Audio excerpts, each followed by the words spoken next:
District of New York for Donald Trump on issues that are unrelated to Russia collusion. Neil. Okay, Catherine Heard, thank you very, very much. By the way, this is something that Chris Christie, the former New Jersey governor, had been saying in interviews with his book out here, is a more problematic issue for the President of the United States, what's going on in that investigation of the Southern District of New York. Judge Napolitano with us right now. Judge, back and forth, he said kind of deal. What do you think? First, I agree with General Boykin. Politics stops at the water's edge, and this should not have been had today. The president should not be right. It didn't have to be today. This could have been put off for a week.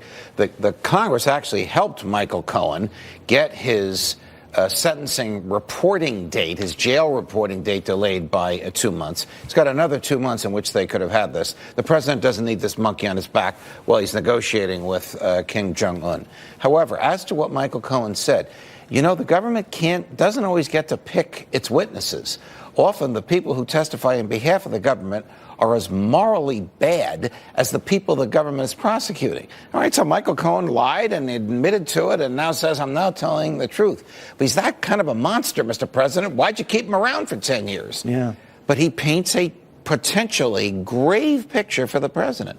If the conversation he says he overheard with Roger Stone is true, then the president lied under oath because the president swore to the accuracy of his answers to the written questions from Bob Mueller, one of which was, did you speak to Roger Stone about Julian Assange? Answer, no.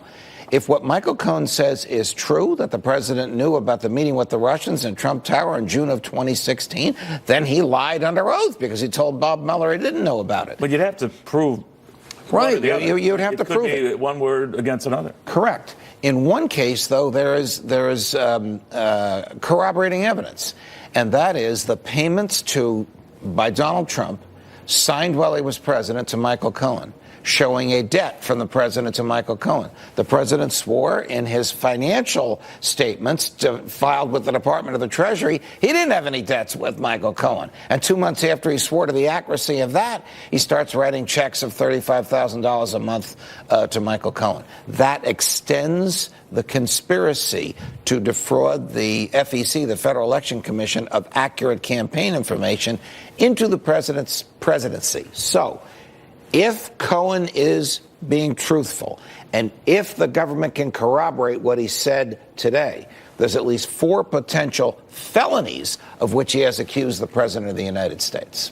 Now, but there's a big ifs. All right. Now, back to your basic point at the outset here, that we are essentially going on the word of someone who's going off to jail for 3 years because he lied to Congress. Right. And now his testimony is taken as gospel by at least the Democrats on that committee. Well, but be that as it may, where does this go? It actually depends upon 2 prosecutors' offices, both of which our colleagues have been talking about. Right. It depends on what Mueller wants to do. Does he have enough evidence from Cohen corroborated? Because he can't use Cohen's word alone. He prosecuted Cohen. And does the Southern District of New York, the prosecutors here in New York City, have enough evidence? The one startling thing the Southern District thing is potentially a bigger issue. I agree with you. The president could fire.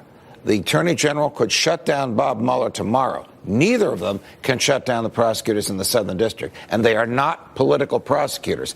They are career, lifetime, full-time, apolitical prosecutors. And that office is not so much interested in collusion as going back years and years with business transactions. I can tell you what it's into. It's into bank fraud with Deutsche Bank, and it's into campaign finance fraud with the payments of hush money. And there's apparently evidence for both. Judge, thank you for sorting all that out. It's a mess, but I knew you could and would and did. Thank you very, very much. All right, let's get